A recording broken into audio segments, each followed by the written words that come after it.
What you're seeing in this video is a clip from my live stream that I do on Mondays at 7 p.m. Eastern time on the OBR's YouTube channel. It's a show I call Quincy Carrier Live. So if you want to catch me live on Mondays during the football season, make sure you subscribe to the OBR's YouTube channel. Me and them are doing a collaboration for this year, and I'm going to be live Mondays at 7 p.m. on the OBR. I want to talk about the draft, specifically 4 prospects that I'm fascinated with. That doesn't mean that I love these prospects and I want to take them number 1 overall, but I find these 4 prospects to be fascinating, and I think that these 4 prospects will make or break the 2025 draft class. Like, how these 4 prospects break out will either determine if this is a great draft class in 5 years or if this is a bad draft class in 5 years. I'll go down the list one by one. The first player I'm fascinated with is Shedeur Sanders. There's a lot of good things that fascinate me about Shedeur. There's a lot of bad things that fascinate me about Shedeur, even though my overall feeling on Shedeur is positive. I like Shedeur Sanders as a draft prospect. The reason I find him to be fascinating is he has been in the public eye of hardcore football fans for like 8 years. He had the Overtime Elite show with Deion Sanders. In the prime, was it what they call it, prime high or prime high school, whatever it was, where his dad was coaching him. And then he makes the move to Jackson State, then makes the move to Colorado. And it feels like Shedeur Sanders is like 28 or something, because we have known him longer than we known some 28-year-olds playing in the NFL right now. But we've watched a ton of Shedeur. And to his credit, as somebody who went to games, he played it as a junior, not a junior, as a freshman and a sophomore at Jackson State. I've watched him play. He has made significant improvements in his game. He's much better than he was when he first came into college. When he first came into college, he looked like a 3-star playing in the FCS. Now, he looks like a significantly improved player. I think he's done a great job of utilizing the tools that he has to get to where he can. Like, I think he is maximizing his natural talent right now. The question with Shedeur Sanders is, one, how much natural talent there is. Now, this is why he's fascinating. On one hand, he is a Sanders. His dad is Deion Sanders. And we'll talk about the other implications of that in just a minute. But his dad is Deion Sanders. So you would think that the ceiling on his athletic ability is insane, because his father was one of the greatest athletes to ever grace a football field in his time. But that's the thing with Shedeur. I don't think he's a great athlete. I watch him run. I seen him get chased down by edge guys that I don't think are going to go to the league. And I think to myself, I don't think this dude's that fast. I see him throw the ball. And look, I'm impressed with the skill stuff with Shedeur Sanders. The work ethic of Shedeur Sanders is obvious, right? When you watch him throw a ball and layer it over a linebacker, that's skill. That's skill. That's a lot of work to be able to get that arc that perfect and to be able to throw with anticipation like he does. I don't have any doubt in my mind that Shedeur Sanders is one hell of a hard worker. It's not that stuff. It's the other stuff with Shedeur. It's like how much natural talent is there. Because while I think he's a really good, accurate thrower to football, the arm talent, right, his natural ability to just drive a football in without even needing much lead up with his base, it's not great. I don't know what Shedeur is going to throw on the radar gun.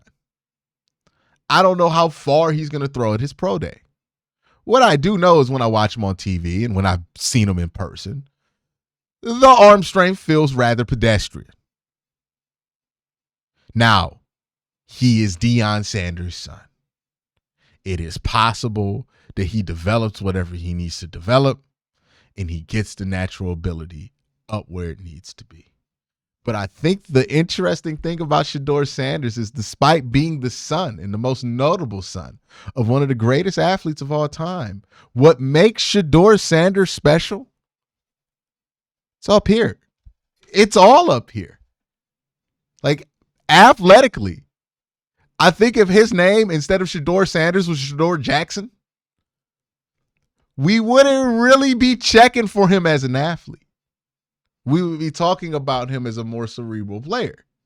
But because his last name is Sanders, that makes you feel like he should be more athletic than he is or have a more athletic ceiling than he does. What I'm concerned about Shedeur going to the next level is not if he can process at an NFL level. I think he can do that. Not if he's smart enough to play quarterback at the next level. I think he's obviously smart enough to do that. My question with Shedeur is if he's athletic enough to make the transition successfully to the NFL.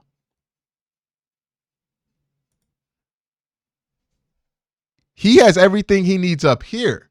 The physicality, I worry, is going to hold him back. He's not the biggest guy in the world. He doesn't have the strongest arm in the world. And he's not fast. That is why I find Shedeur Sanders fascinating as a prospect on himself. Now let's roll into the other fascinating element of the Sanders family being involved with this decision. And look, a lot of this is going to be played up because most of the conversation about Shedeur Sanders as it comes to NFL draft is going to happen when nobody's playing football, and people going to talk about this because they need to talk about stuff. But the Sanders family is going to be involved in his decision-making. I don't think the Sanders family is going to pull a coup, right? They're not going to be able to force Shedeur Sanders to get selected by a certain team. They might highly encourage a team to take Shedeur Sanders, but they don't have the clout to say, we're not going to Cleveland. I don't think that's the case. If I'm wrong, I'm wrong, but I don't think that's the case. I don't think that they could pull it. I know people go and say, hey, well, Archie Manning did this with Eli Manning. Well, one, the Manning family means something different than the Sanders family in NFL circles. And two, that's not really how that whole thing went down. Like the Chargers were ultimately okay with Eli preferring not to go there because they were fine with drafting Phillip Rivers anyway. Like if the Chargers weren't fine with drafting Phillip Rivers and had their heart set on Eli Manning, then they would have just drafted Eli Manning and the Mannings would have had to be mad about it. Like it would have got figured out. Shedeur's not going to play baseball. He's not a baseball player. Shedeur's going to want to play football. Shedeur's going to go wherever anybody drafts him. Like that's the plain and simple of it. So I'm not here to really give credence to the whole, Sanders family's going to control where he goes and he would never let his son play in Cleveland. I don't think that's the case. I don't care about that whole element of it. The part where I find the Sanders family influence to be interesting is Deion Sanders and his use of the bully pulpit. For those of you who don't know what the bully pulpit is basically if you're in a position or you have a platform that most people don't, you can sway public opinion because of your standing with the public. Deion Sanders has an incredible sway in the public. And what I think is going to be interesting is Deion not going to be a threat to make sure that his son doesn't sign to your organization. I don't think that matters. I know Deion has said things on podcasts to suggest that he will, but I'm just telling you right now, he does not have the facilities to pull that off. He's not that powerful. He's not going to tell NFL owners who's going to draft him, who's not, especially when Shedeur Sanders is not like a lock number 1 overall type prospect. That's just not going to happen. What could happen, though, is that Deion Sanders can definitely get your coach fired. Deion Sanders can definitely get your GM fired. Like that That is real. And I know some people are going to push back on that. Oh, no, Deion's not going to get anybody fired. Yeah, he will. Think about this, man. Shedeur and Deion have been like this since high school. Deion has made a lot of decisions for that young man in college to get to Power 5, all of this. You think Deion going to stop now because he's a professional? No, Deion going to try to put his finger on the scale. Now, if Deion rocking with what your coach is doing, then he's going to be safe. But if he stop rocking with it, if you don't start taking his suggestions, then there's a good chance that Deion can get your coach fired. Unless he's like Mike Tomlin. But Mike Tomlin ain't drafting the quarterback this year. So that conversation does need to be had. If you are a franchise that is not on the most stable footing, but hoping to maintain stability, you really got to have a conversation about that element that you're adding in there. Like, I think that's what people underestimate, because too many people are focused on having this conversation exclusively with, will Deion let him draft him? That does not matter. Deion got no say on that. That's just wolf tickets. He can't do shit about if somebody drafts his son or not. What Deion can control, though, is the public opinion of the fan base of the team that selects him. That's what Deion can really have control over. And that's where Deion is dangerous, as far as like if you are GM or head coach, because he's not going to coach the team. And I know people are like, he's going to be busy coaching Colorado. He's going to find time for his kids. That's the one thing you got to give Deion Sanders a ton of credit for. He's been Deion Sanders this whole time. He's clearly found time for his kids, no matter what he's done. He's going to find time for his kid to pay attention to his son. He's not going to be so busy coaching Colorado, he ain't going to pay attention to what's happening with his child on Sunday. So, like, Deion not about to be absentee on this whole thing. Deion is definitely going to be in the building. Deion is definitely going to have a presence. Deion is definitely going to be a part of whatever you're doing there. And Deion is definitely going to be able to sway public opinion. That is what I think teams should look out for with Deion. I think we have our targets or the wrong parts of this. Because again, he's not going to stop a team from drafting his son. What he is going to do, though, he could get the coach fired. Could get the GM fired. And that could be a good or bad thing. But it's probably not something you just want if you're drafting Shedeur, right? If you're looking at this from a general manager's point of view. So that's why I find Shedeur Sanders to be interesting. My next player that I find interesting is Travis Hunter. Because Travis Hunter, on one hand, is probably one of the most interesting and fascinating athletes we have seen enter the NFL draft in quite some time. But he's not going to be that same level of coveted when it comes to being a draft prospect. Because the most interesting thing about Travis Hunter ends the day he gets drafted. What makes Travis Hunter fascinating in college football and generational in college football is that he's a two-way player. Not just that he's a two-way player, that he is an elite two-way player to the likes of we haven't seen since Charles Woodson. He is a top 5 corner. He's a top 5 wide receiver. He's elite at both ends. A playmaker at both ends. He's the best wide receiver on Colorado's team. He's the best defensive back that Colorado has. But the thing is, when you draft Travis Hunter, all that ends. Because he's not going to play both positions in the NFL, obviously. He's having a hard time staying healthy. And I see a lot of people saying, hey, the health issues have to do with the fact that he's playing both positions. And I think that has something to do with it. But let's remember that Travis Hunter had a hard time staying healthy at Jackson State. Again, for those of you who paid attention to Deion at Jackson State, you wouldn't remember that he had a hard time staying healthy at Jackson State. I just don't think his body's built to withstand the punishment of the NFL. He's built like Nate Wiggins, who stays on the injury report. He's built like Denzel Ward, who stays on the injury report. I think whatever side you put him on, he's going to get injured or at least nicked up and stuff like that because his body has a hard time playing football at this high of a level, and he's only in the Big 12. And it's been happening his entire career, even when he was playing in the FCS. So what do you do with Travis Hunter as a draft prospect when the thing that makes him generational is the exact reason that is one of the things that goes away the second you draft him? What do you do with that? Do you treat him like a top corner in this draft? If we were only evaluating Travis Hunter as a corner, would he be the number one prospect in this draft class? It's hard to say. If he were a wide receiver, he wouldn't be the number one prospect in this draft class. I think what makes him exciting, what makes him unique, it's the exact thing that's not going to continue once you draft him. It's kind of like Reggie Bush. Y'all remember Reggie Bush? Makes me old to have to ask that question because Reggie Bush was a staple of my childhood. But Reggie Bush, he was seen as like he's going to be hands down number one overall pick, most dominant running back we've ever seen. But then he got to the league and you realize the second you drafted him, the thing that made Reggie Bush incredible didn't really exist in the NFL. And what you got was a dude who could return kicks at a high level.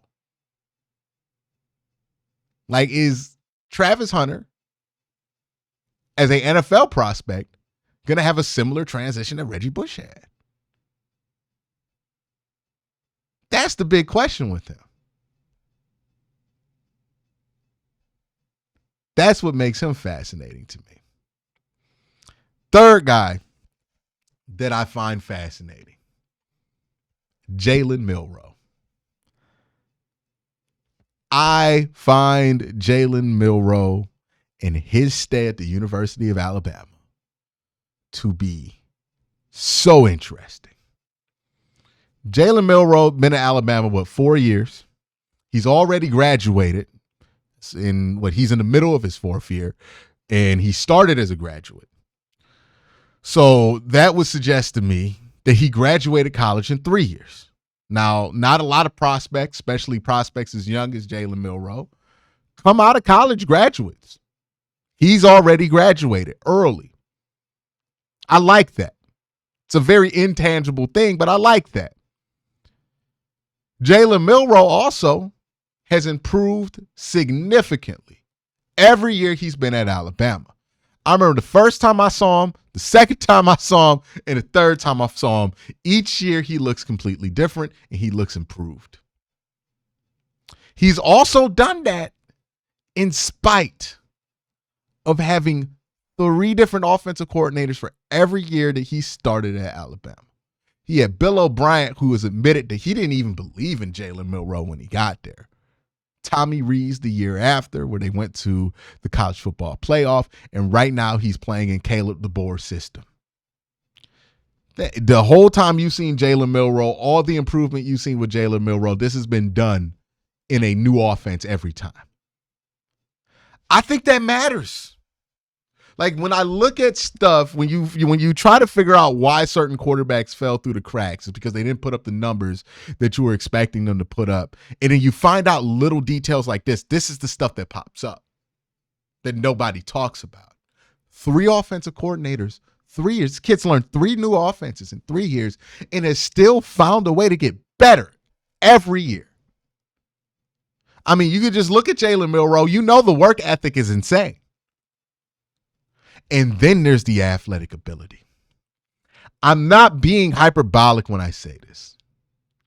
Jalen Milroe is the best athlete in this draft class.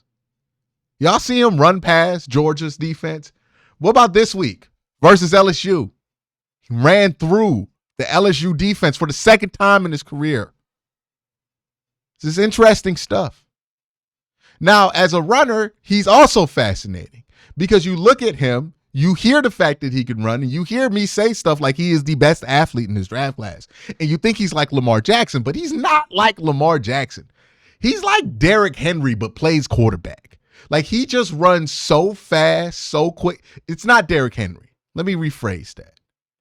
It reminds me of Ezekiel Elliott. Prime Ezekiel Elliott. That's what it reminds me of when he runs. Because Ezekiel Elliott didn't have the craziest wiggle in the world. He didn't like juke you a million times and get you with the feet like Lamar does. Like Jalen Milroe's not going to cross you over if you're a defensive back.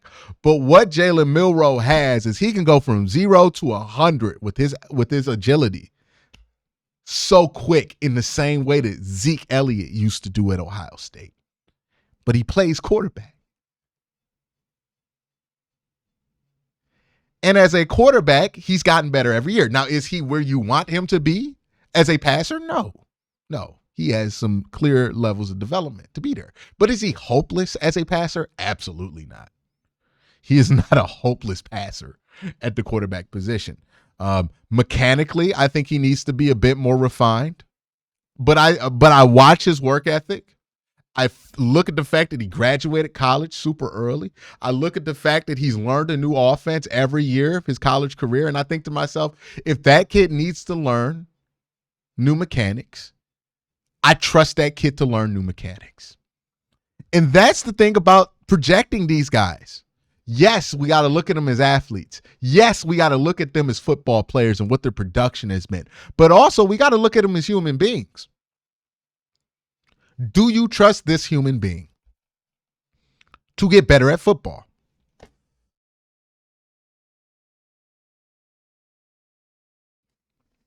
Do you trust this human being to put the work in?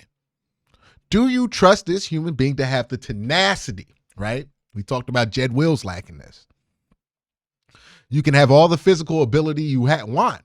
You can be as talented as you want at the quarterback position or at any position. But if you don't have the mental makeup here, the tenacity, the work ethic, the will to be great, then it ain't going to matter. And the one thing I get when I watch Jalen Milroe and when I listen to him talk and when I hear things about him off the field,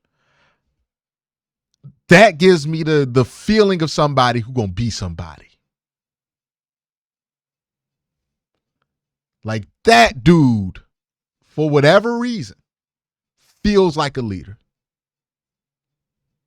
It's a very intangible thing.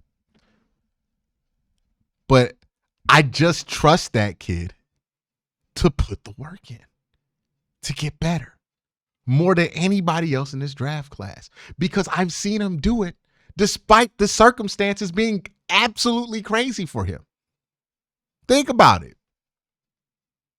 That's what I like the most out of him. It's almost Jalen Hurts-like, where Jalen Hurts kind of got it easy, started as a freshman, but then stuff just started changing. Tua got put over him. He had to go to Oklahoma, but he figured it out. And that's when I thought, hey, man, there might be something to that Jalen Hurts guy, because he has showed that he has the mental ability to adjust and make the most out of whatever situation he's in. And that's something I see in Jalen Milroe. And that's not common.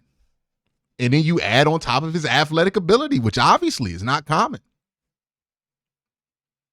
And you think, I get it. Shador's the more polished passer. But man, there's something about that Milroe guy that makes you trust him more. It's fascinating to me. It truly is. Last guy I got here, Ashton Jeanty. I am fascinated with him because I want to know, what's it going to take for Andrew Berry to draft the running back in the first round?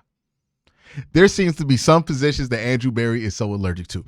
But to be fair to Andrew, when he has seen a talent at a certain level, he tends to ignore the fact that they play a position he doesn't value. The biggest example here is, I don't think you're going to have to make a strong argument with anybody that Andrew Berry does not love linebackers. He's not spent a ton of resources on linebackers. But he did trade up in the second round to get Jeremiah Owusu-Koramoah. I wonder if Ashton Jeanty is a good enough running back prospect to Andrew Berry that he treats him like JOK, right? That he breaks his rules to bring him in. I think he is. This dude's incredible. Like, you guys seen the meme where Genty's like just standing up straight in the backfield? If we could get a picture of that up, that would be amazing. I understand it's very short notice, so if you can't, you can't. But this dude is amazing. Boise State is on their way to being the first, well, not the first, the second G5 school to make the college football playoff, the first in the 12-team playoff to qualify for the playoff. And they're doing this off the back of this dude running the football. He doesn't have a ton of miles on him. He's only played 2 seasons. He's super young. He could pass protect. He could receive out the backfield. This guy's the real deal. Puts up 200 yards like on a regular basis. This dude is the next running back in college football, right? Like the same way we were like, oh, Saquon Barkley, that dude's next up. This dude's next up. He is an incredible player. And I just wonder if this is going to be something where AB decides to break a rule to bring this guy in.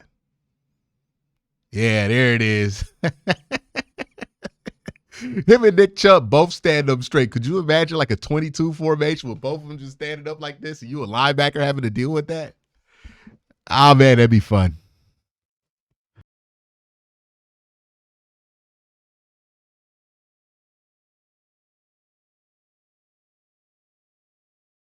Running out of time here.